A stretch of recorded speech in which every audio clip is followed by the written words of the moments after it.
Happy Easter. And welcome to Centers for Spiritual Living Minneapolis. My name is Celeste, and it is my pleasure to be your guide today. Right on. I'll speak louder. All right. What did I say? I think everybody can hear me, so I'm just going to go ahead and go on. Shout it out. Thank you. I will. It's a raucous crowd here today. I hope you're raucous at home watching us. And before we go any further, I'd like to share with you our statement of truth. And it's really this understanding that with this philosophy, we actually celebrate Easter every day. It is every day that we invite ourselves to show up as that Christ consciousness. So with that in mind, our statement of truth is there is a power for good in the universe, greater than we are, and you can consciously use it. And our mission is to teach, demonstrate, and inspire a positive spiritual approach to living. And with that, I will ask you to make sure your phones are turned off or silenced, and I will now introduce our music for today, Miss Dorothy Doring and Carl Johnson. Woo! Thank you. It's a pleasure to be here. And it's a beautiful day for this.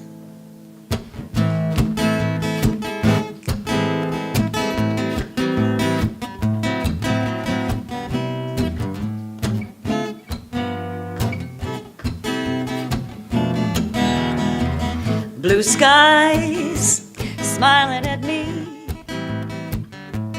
nothing but blue skies do I see. I see bluebirds and they're singing a song, nothing but bluebirds all day long. Never saw the sun shining so bright, I never saw things that were going so right. Noticing the days hurrying by, when you're in love, my, how they fly. Blue days, all of them gone. We've got nothing but blue skies from now on. Blue skies, they're smiling at me. I've got nothing but blue skies from now on.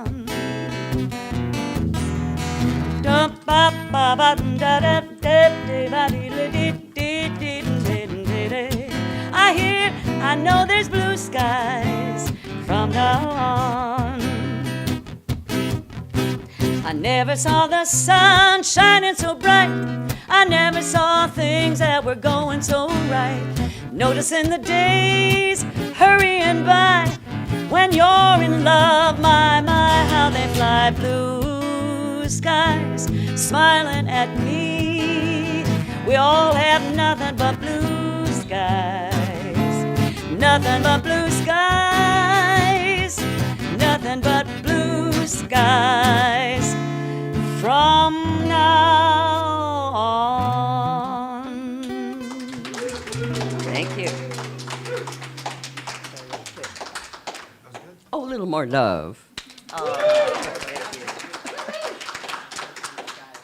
Okay, and now it's my opportunity to kind of set the tone, pray us in, invoke our time together. So get comfortable in your chairs. Close your eyes if you'd like, or keep them wide open for the experience. Oh, and take a deep breath.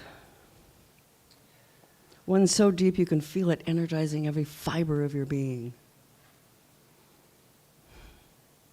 And then drop down deep within, where we all know the truth, that God is in the midst of us, nearer than hands and feet, closer than breath. One life, one power, one presence, everywhere present. And if this is true, I absolutely know that it's true for each of us. That one life, that one power, that one presence is as and through each of us. So it is from this deep place of knowing that I recognize the blessing of our time together today. I recognize the blessing of all the hands that put together this service. I recognize the blessing of all the practitioners that hold each of us in high watch. I recognize the blessing of this community where we can gather and be of like mind, where we know the truth. And I absolutely recognize the blessing of our Reverend Joanne, co-minister and founder of Centers for Spiritual Living Minneapolis, this community where we come together and remember.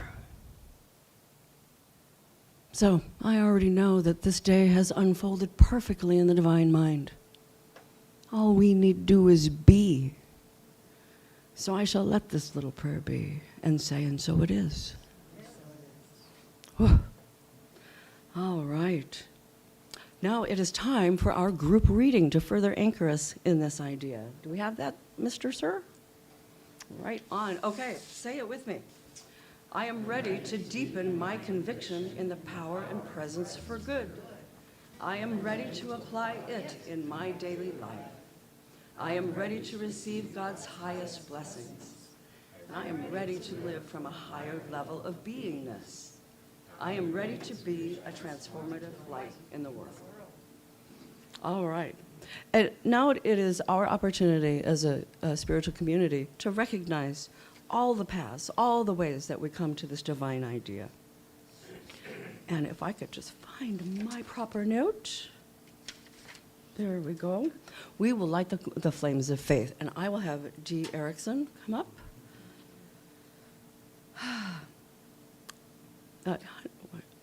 You want to stand off to the side here, honey? Oh, I'm sorry.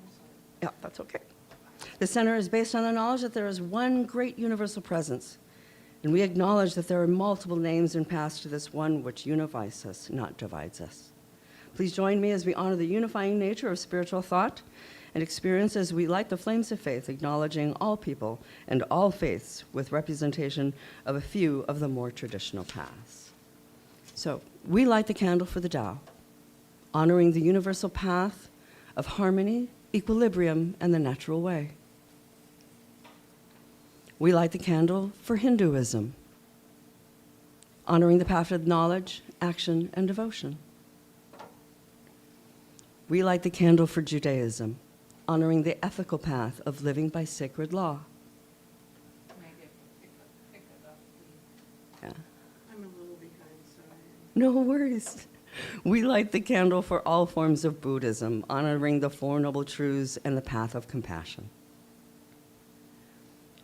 We light the candle for all forms of Christianity, honoring the Christ consciousness as the path of love. And we light the candle for all forms of Islam, honoring the path of submission to the will of God as the highest calling. Right on. Thank you, Dee. And now I invite you to take a moment to acknowledge the flame within, honoring the oneness and mental healing through the practice of universal spiritual principles. Okay, and now I would like to invite Colleen for our inspirational reading. Thank you. Excuse me while I put on my glasses. Today's chosen reading is by a man by the name of Jim Palmer. And he's an author, activist, speaker, a chaplain with the American Humanist Association, and he's a leading figure in the non-religious spirituality movement. And he wrote this for the Religion Free Bible Project. It's called Jesus Speaks to His Disciples. Jesus spoke to them, saying it was time for him to leave. His friends were distraught upon hearing this news. They said in disbelief, "You cannot go, Jesus. How shall we carry on without you?" Jesus replied, "You must find me in yourself." "How is that possible?" one said. "Will you step inside us and live your life there?" Jesus explained, "The life you have seen in, as, and through me is also your life. We share in that one life together. If I stay longer, you will become convinced that this is about me and miss the life I am referring to, which is also in, as, and through you. After a few moments of silence, one of them asked Jesus, "But should we not elevate you to the highest place among men and worship you? Only do as I did and heed that life and spirit that is within you. Listen to its promptings. Follow what it shows and tells you. This is the way." After speaking these words, Jesus turned and walked away. At some distance, one of them called out, "But Jesus, should the world not know about you?" He stopped and turned and said with compassion in his eyes, "Don't you see? This was never about me. It was always you. You be Jesus now." And about this, Jim Palmer wrote, "I wrote the above passage some years ago, but every time when reading it, I tear up. I imagine this story and Jesus' closest friends feeling a deep and fearful loss at the news of Jesus' departure. In my mind's eye, I can see Jesus turning back with wet eyes to say, 'It was always you.' It grieves me that these stories are often hijacked by religion to make some sort of theological point. For me, the point of the story is that Jesus knew his death was imminent and was preparing his closest friends for this fact. It turned out being one of the greatest teaching moments of our time together. Jesus had to go, and it was time for them to lay a hold of the truth he had taught and lived. They thought that truth had something to do with how great Jesus was. But in a divine sleight of hand, Jesus tore the script in two and said, 'It's you.'"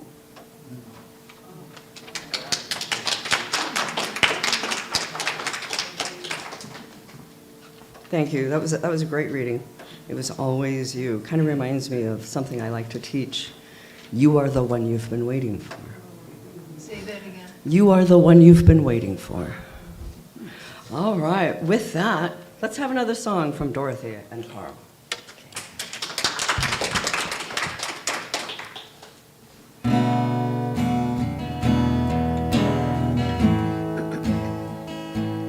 In this moment, in this place, I remember who I am, letting fear and worry fall away from me.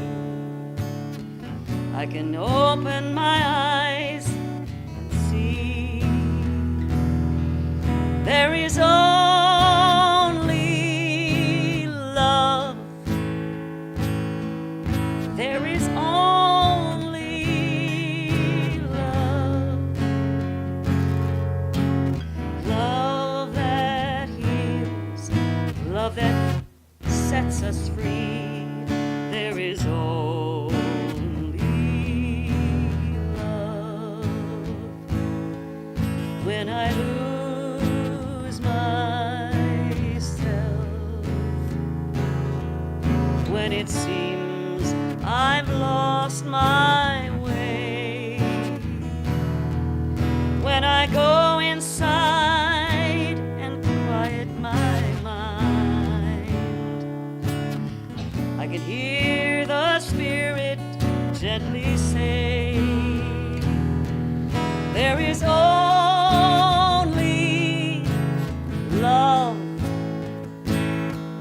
There is only love. Love that heals, love that sets us free. There is only love.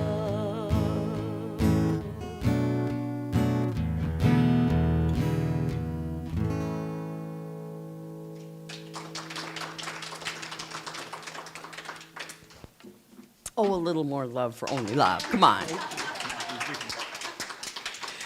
And now it is with great pleasure that I invite Reverend Joanne for Hard Talk today. Do you need this? Yeah, I'll take that.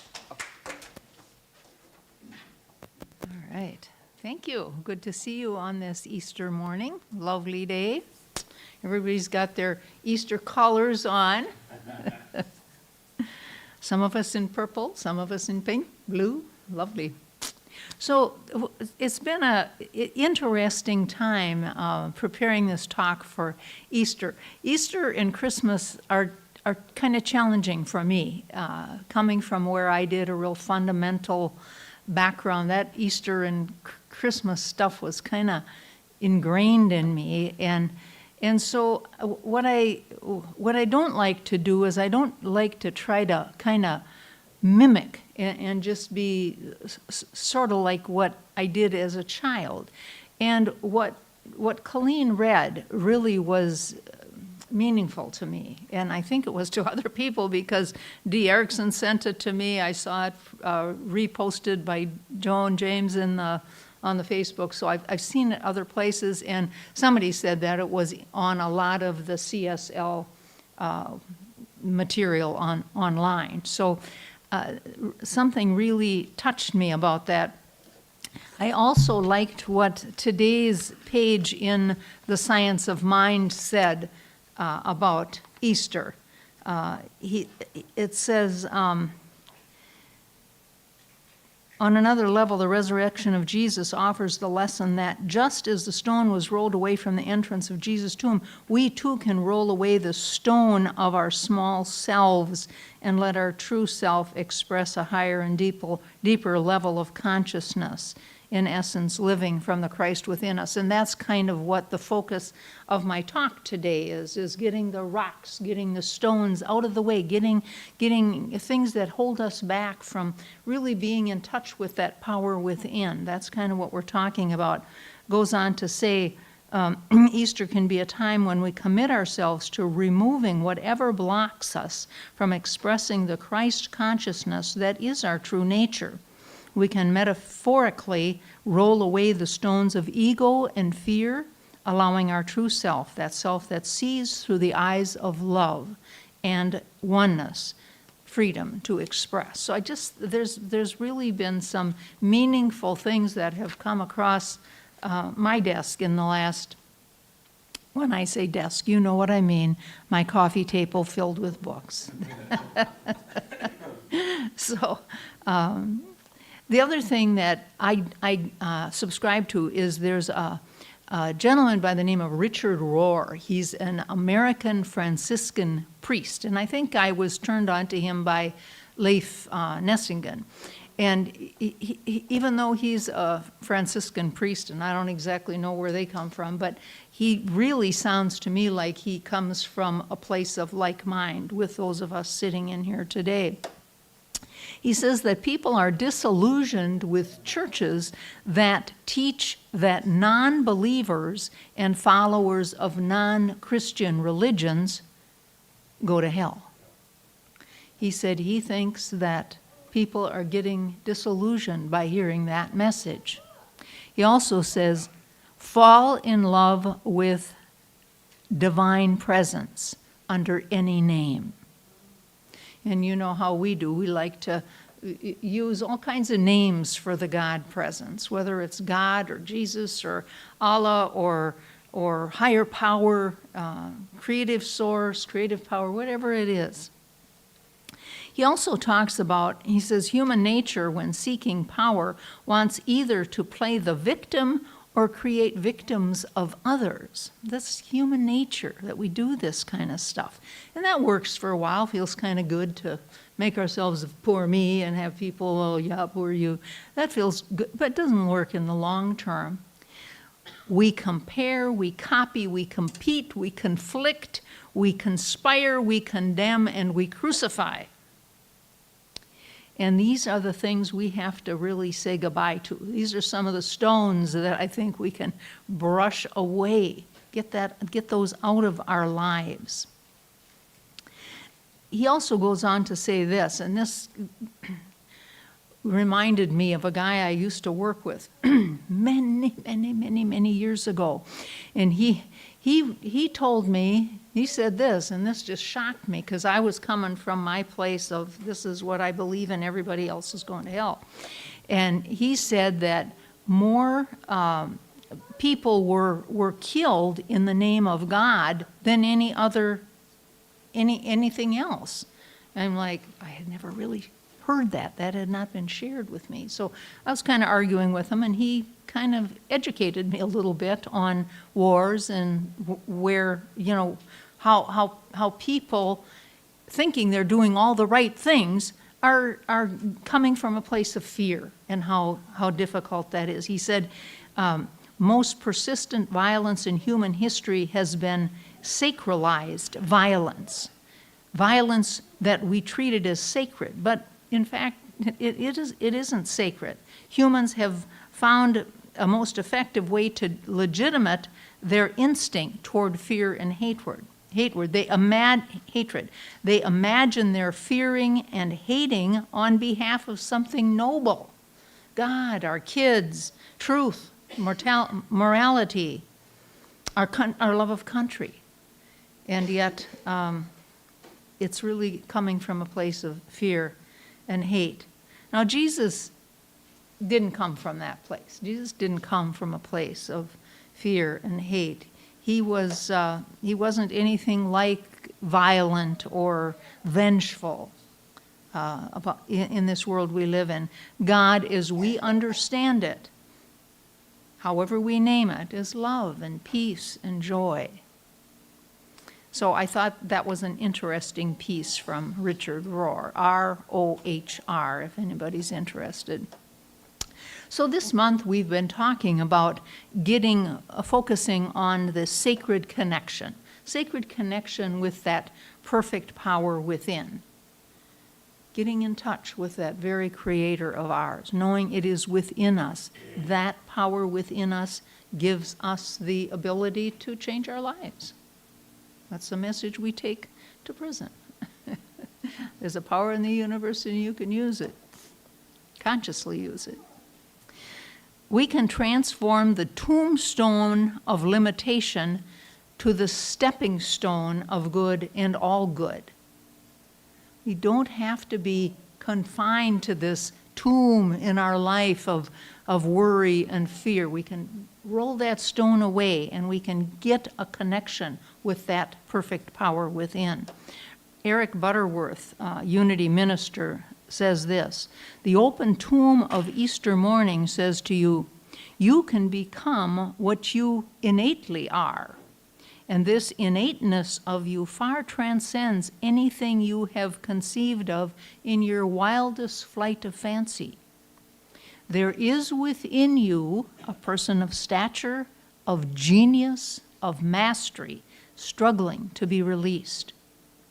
And if you get into the spirit of Easter and let it happen to you, you can believe that every stone of limitation will be rolled away from the tomb. We like to think in this circle, this science of mind kind of stuff we study, that we make practical application of some of these principles. We can use it every day in our life, use that power within us to make things good for us. Whatever in our life is a challenge, we can use that power within to turn. We can release that person of stature, of genius, of mastery, instead of staying in the tomb. There was a guy by the name of John Post. He was in a court-appointed recovery program. And while he was in this recovery program, he discovered what we call New Thought, what we're talking about here today. And he wrote something called Rocks in the Road. He said, here I am, stumbling when I should be standing, crawling when I should be running, crying when I should be laughing.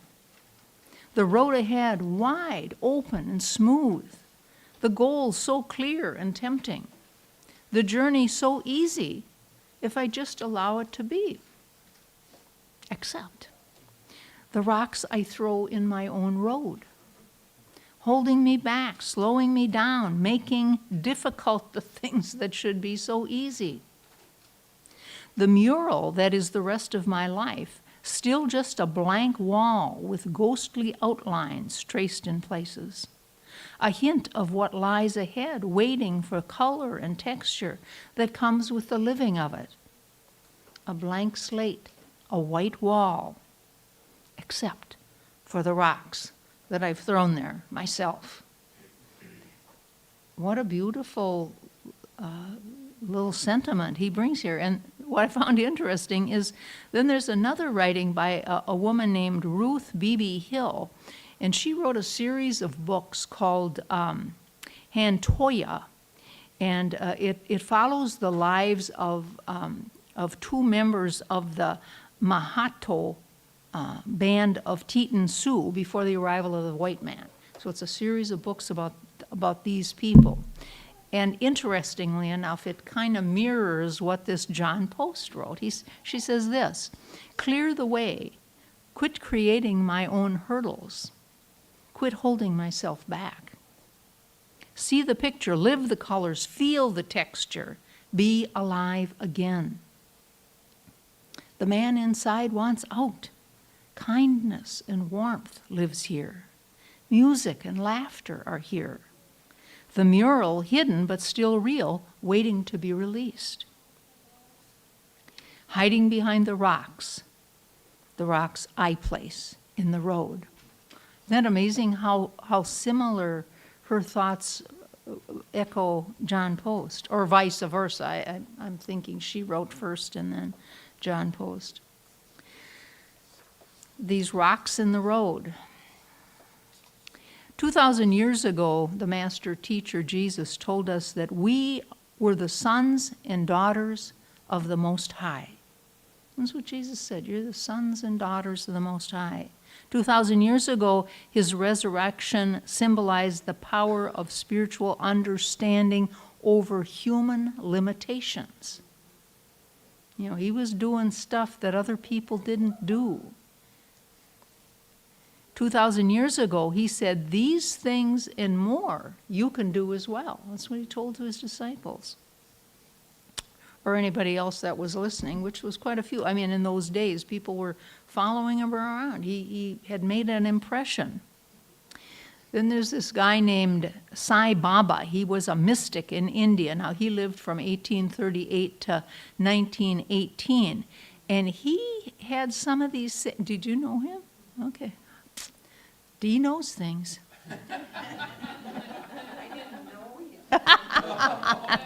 No, of him. All right. Anyway, he seemed to have the ability to manifest solid things from formless. And he also, in his presence, people were healed. Now, doesn't that sound familiar? Doesn't sound kind of Jesus-like? So a Western reporter heard about Sai Baba, and he went to interview him, and he said, Sai Baba, are you God? And Sai Baba said, yes, I am. And of course, everybody in attendance was just stunned. I mean, how can somebody say something like that? But he went on to say, and so are you. The difference between you and me is that I know it and you doubt it. Isn't that beautiful? And that's kind of the difference between Jesus and us. You know, as he said, the things I do, you could do. And yet we tend to doubt the power that we have within. And there's nothing that gives more faith to us than actually experiencing something, like saying a prayer, in knowing the truth about life, saying a prayer about healing of a relationship or healing of something physical or healing of our lack of abundance, something like that, is we set an intention. Say that prayer. I say write it down and date it. Because if we don't, somehow, oh yeah, well that relationship healed because blah, blah, blah. It healed because we set an intention. So let's give credit where credit is due. And the thing that's really powerful about that is you're going to come to another point in your life where you're up against it. big problem. How can this problem ever be solved? It seems insurmountable. And if you go to this little file that you have called Answered Prayers and look at it and say, gee, I remember thinking there was no way this thing could get resolved in a positive way. And yet you've got it written down. This is how it was resolved. And so I think that writing these things down, and then when you have another problem, you go to that file and say, that's right, I have this power within to claim my good. It's just a powerful, powerful thing to do. If you're not in the habit of making a note of what you're praying for and dating it, do it. Because there's nothing that's going to give you more faith going forward than remembering that your prayers were so faithfully answered.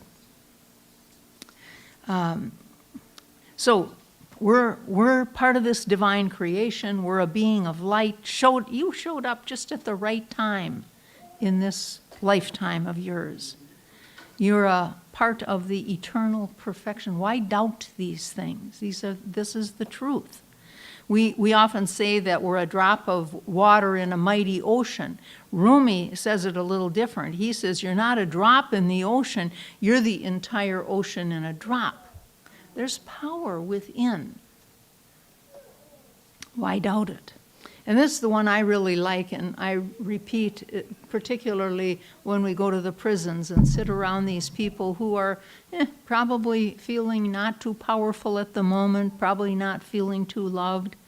It says, you are the creator of your own universe. How powerful that is, because the creative power of the universe is as close as your breath, as close as your hands and feet. Why do you doubt it? Giving you that word of wisdom, giving these guys in prison, what a powerful thought that we have that power within us. It's as close as our hands and feet, as close as our breath.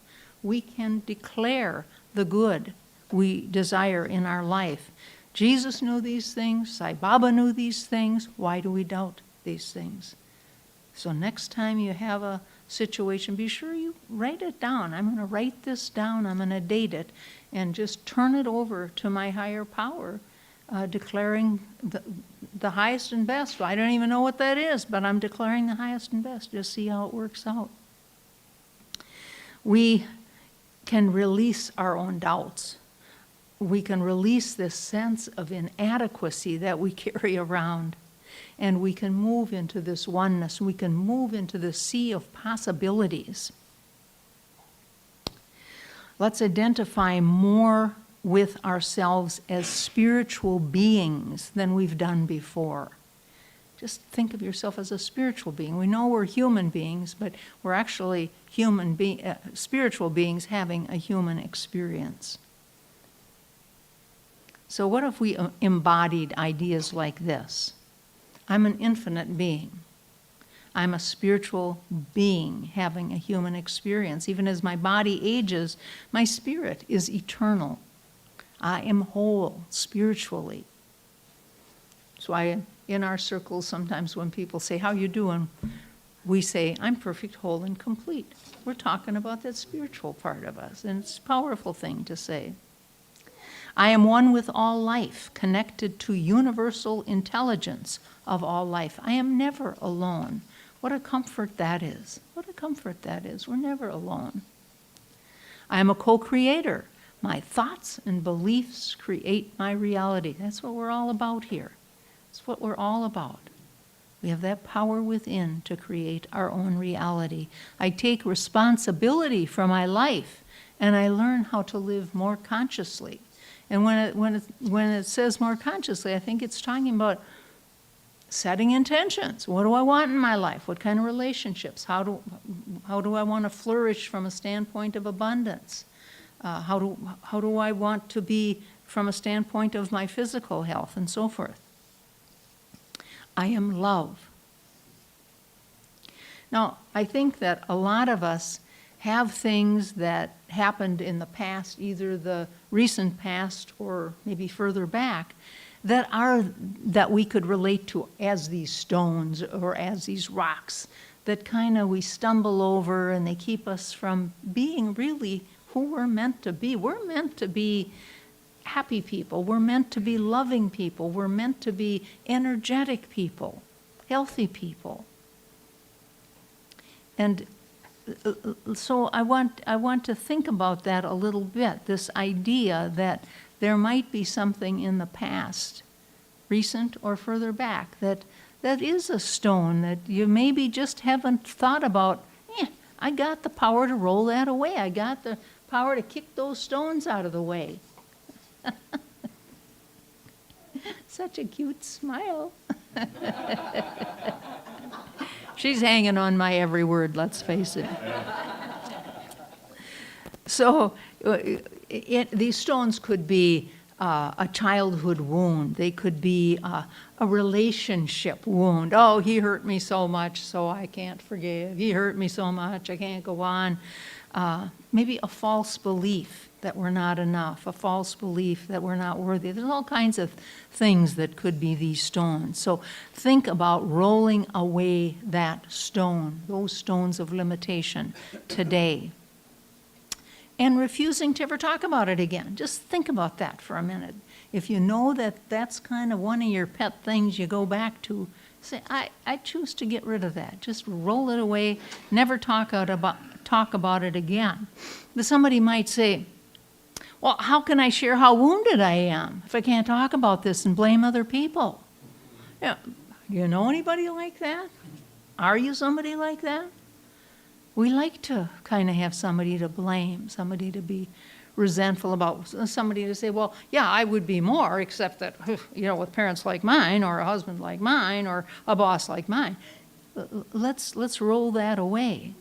If I can't blame and use this as an excuse for being who I am, what will we do? If I'm not my past, who am I? Well, the fact of the matter is, it's your sacred connection with this power within that defines who you are, not your past. That power within defines who you are. The God stuff that's within you.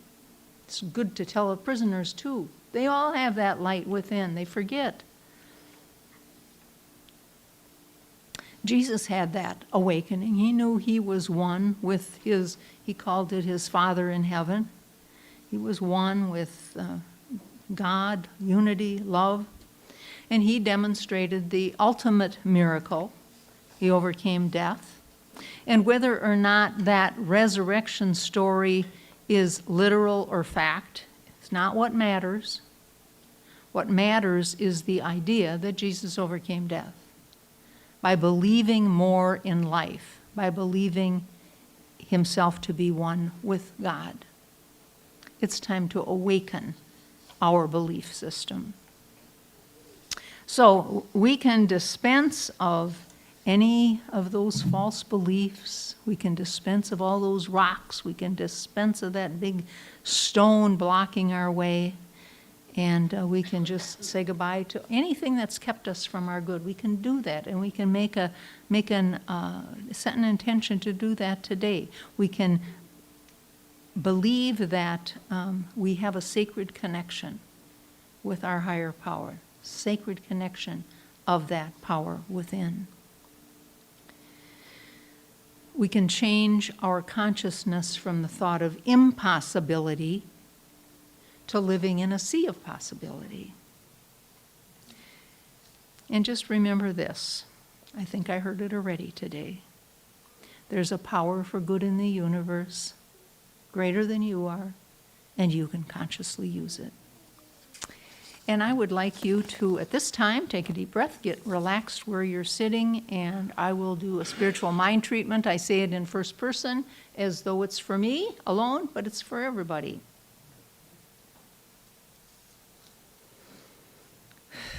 And I know there is but one power in the universe. And that power is love and peace and joy. It's abundance, it's order, it's balance. That power has the perfect solution to any perceived dilemma in life. And I know I'm one with it. It experiences life in, as, and through its creation, in, as, and through me. And I speak these powerful words based on that power within. Even though I've stumbled over these rocks and I've not been able to fully push that stone away from the tomb that I hide in sometimes, the truth is that I now choose to easily avoid the rocks, easily roll that stone of the tomb aside. I make a sacred connection to the perfect power within. I choose to live my life in peace and joy. And I'm grateful that this is how life works. We plant our seed, we speak our word, and it is indeed done unto us as we believe. I'm grateful for a life of infinite possibilities and infinite blessings.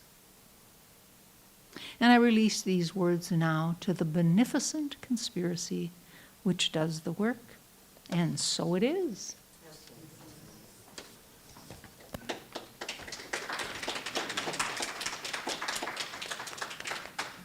A little more love for the Rev. And now some more love from Dorothy and Carl.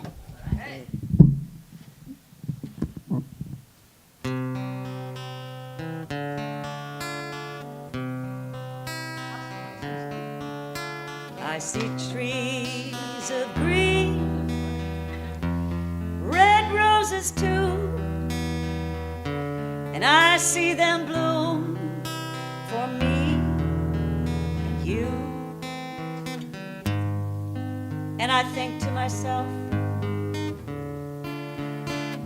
what a wonderful world.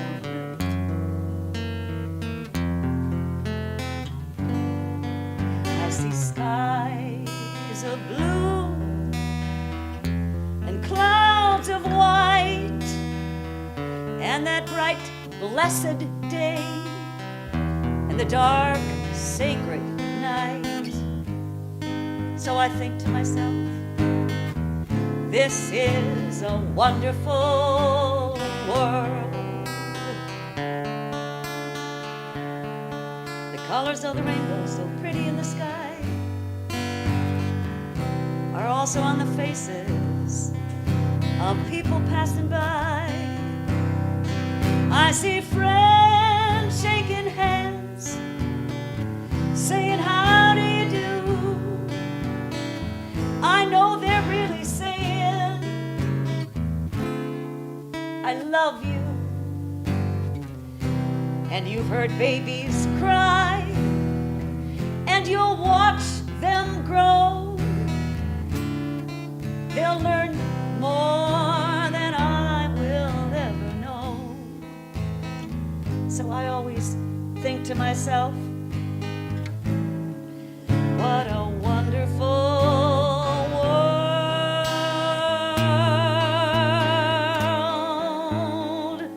Yes, I think to myself, what a wonderful world.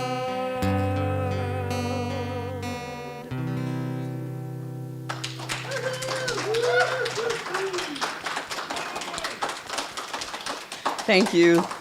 That was indeed wonderful. All right, everyone. It's now time for what we call our conscious giving. It's our opportunity to share our good with the spiritual community so we can continue to show up and share our good with the spiritual community. So if you have your gift on you, with you, kind of hold it close to you. I know some of us tithe online, so just kind of make the motion. And let me just say, I love this prayer on conscious giving that I learned from another service, and I trickle it in here. And that is, this gift I give is God in action. I love that phrase. This gift I give is God in action. I send it forth with joy, confidence, and ease. I don't give from a place of lack, I give from a place of abundance. There is more than enough. So I send it forth with joy, confidence, and ease. Because I am blessed by the law of giving and receiving. And now I share my good with life. Pressed down, shaken together, and running over. And so it is.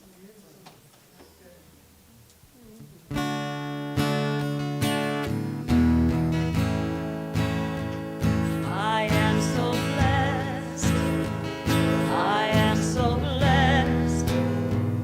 I am so grateful for all that I have. I am so blessed. I am so blessed. I am so grateful. I am so blessed.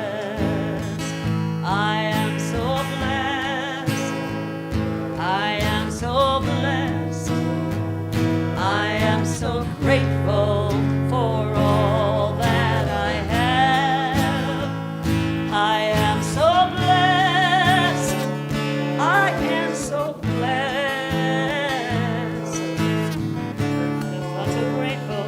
I am so blessed.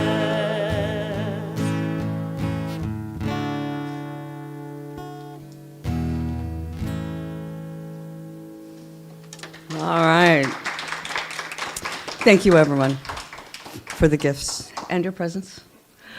Okay, now it's time to let you know that we have a gift for you, too. We have practitioners here who go through a little bit of extra training. A little bit of extra training. I am a practitioner. I have the scars to show it. No, I'm kidding. We take that extra time to not only know the truth for ourselves and be practitioners out in the world, but we take that extra training so that we can sit across from you and help you remember who you really are and be able to use this truth for yourselves. So there are several practitioners here today. There's Colleen. There's Joanne, of course. I've got Dee Ray and Dee Erickson, myself. Am I forgetting anybody? Each one of us are ready to do what's called the 3-minute miracle, which is right after service. You can ask any one of us to sit down with you. And like I said, you can tell us what's going on, and we can help you remember the spiritual truth, whatever it is. Because whatever it is, there's a spiritual solution. And sometimes we just need somebody to have that moment with and speak the truth of where we're at so that we can replace it with a divine idea of how our life plays out. So you can do that here right after service. You can also, if you don't want to sit with somebody, you can fill out a prayer request that you can find right at the table, and I take them and we share them with the prayer team. You can also do a prayer request online and submit that, and you can either let us know if you want us to contact you or just send that good word out. Our word has power. Let us use it on your behalf. That is our gift to you. All right. And now we have some announcements, and our first one comes from practitioner Charlie. And here we go. Hi, everyone. Reverend Debbie and I would like to invite you to join us for our upcoming class based on the book by Dr. Raymond Charles Barker called The Power of Decision. I'm really excited about this class. This book has been extremely helpful to me in my spiritual development and in my confidence in living life. It is powerful because his words are clear and he speaks with such conviction that when I study it, it invites me to align with the energy of his faith and his power and his words. Every time I've taken it, I have made great changes in my life. So I look forward to sharing this with everyone. It's particularly helpful to do it together so that we can share in class, because there are always aha moments that come out of it from our group discussion. So please join us beginning on April 4. Here's a quick excerpt from Dr. Barker. He says, "Separate yourself from your past wrong conclusions, for these are no longer what you are. You are intelligence making right decisions, for you are directed by right ideas, ideas that are functioning in the now, this day, this hour, and this minute. And his last words of the book are very familiar to some people. They are, what mind can conceive, man can achieve. So please join us and let's look at creating a fantastic life together. Thank you. Look forward to being with everyone. All right, that's from Charlie, and Reverend Debbie is also one of the instructors for this course too, and she asked me to relay that if you can't decide if you want to take this class, that is the first sign that you will benefit from this class. So, plus, how else will you get to know the folks here in this community better? So if you have any questions, feel free to flag any one of us. We'll get you to the right person to talk to, which would be Charlie or Reverend Debbie. And you can also send questions via info@cslminneapolis.com. Okay? All right. And I think our friend Marv has something to announce. Are you ready? Let's do it. He wouldn't tell me, so I'm going to be as surprised as you. Now that many of you know that all of my original songs, not my recordings, but my original songs came to me directly from Spirit, I thought you might like to hear how it all began. This was the very first one. All was still on Easter morning, nothing moving anywhere. Then the Lord arose from his tomb with a voice that filled the air. Hallelujah, I have risen. I am back to be with you. Hallelujah, I have risen. Now the rest is up to you. Hope was gone from his disciples. None could bear to face the day. Then the Lord appeared among them, and they all could hear him say, Hallelujah, I have risen. I am back to be with you. Hallelujah, I have risen. Now the rest is up to you.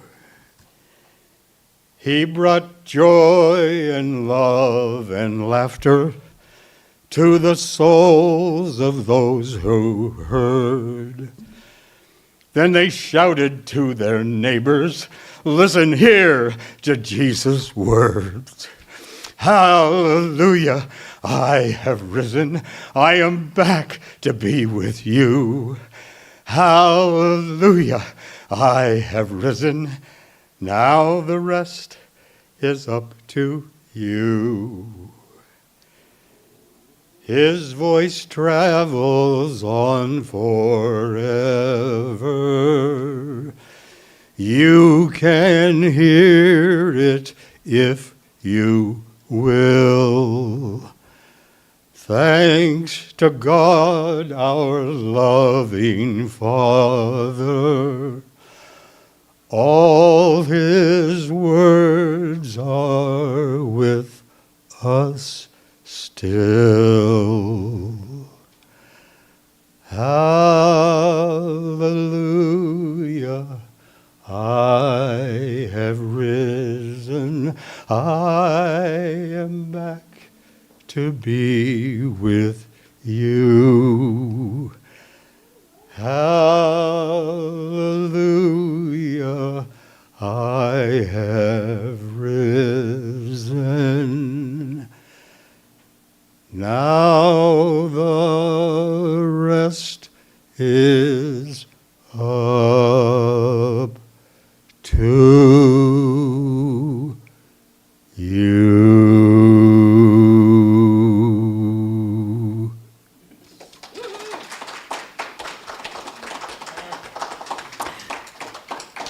Thank you, Marv. It's always a pleasure when you share that beautiful voice with us, so thank you. All right, I think that's it for announcements. Pretty gosh darn sure. Oh, is it next Sunday is our annual meeting? First Sunday in April, so that would be next Sunday. Please join us. We will have our Sunday celebration and then gather as a community to kind of discuss where we're at and how things are going. If you have any questions about that, again, info@cslminneapolis.org or touch base with any one of us here and we'll try to get you the answers. Okay, I think that's all the announcements. I'm going to do a closing prayer and then our beautiful musicians are going to sing us out. And then I invite you to join us for a little bit of coffee and some sweets and a little bit of community. All right. So, settle in one more time.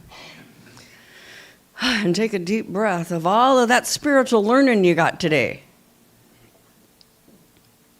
And settle in with me in that space where we already know the truth.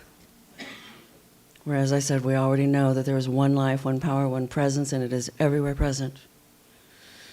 And as this is the truth for me, I absolutely know it's the truth for you.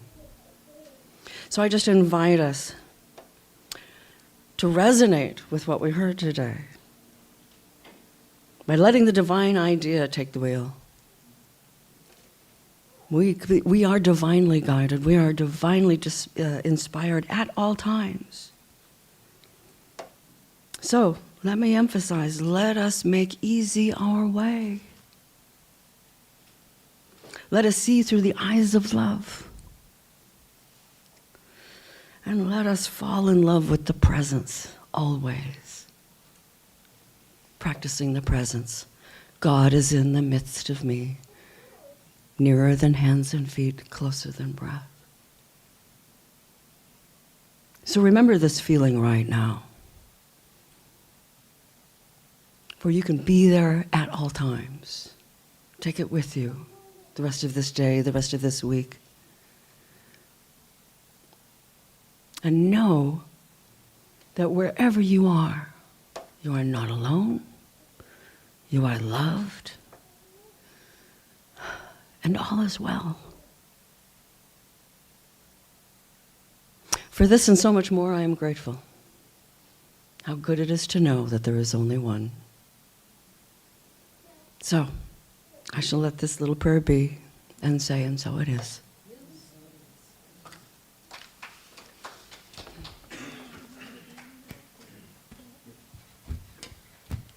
Well, because it's Easter.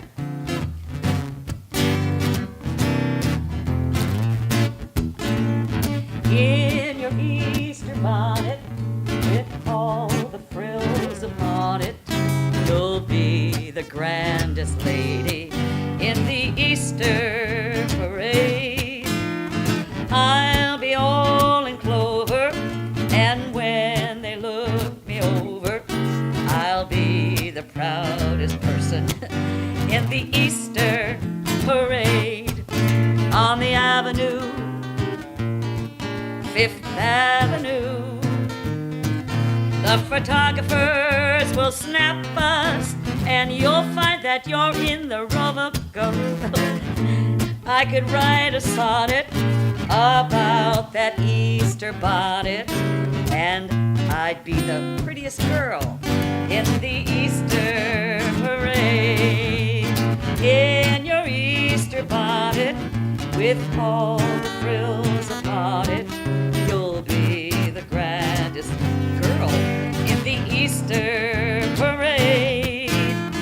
I'll be all in clover, and when they look me over, I'll be the proudest person in the Easter parade. On the avenue, 5th Avenue, the photographers will snap us, and you'll find that you're in the Star Tribune. Oh, I could write a sonnet about that Easter bonnet and about the girl who wears one.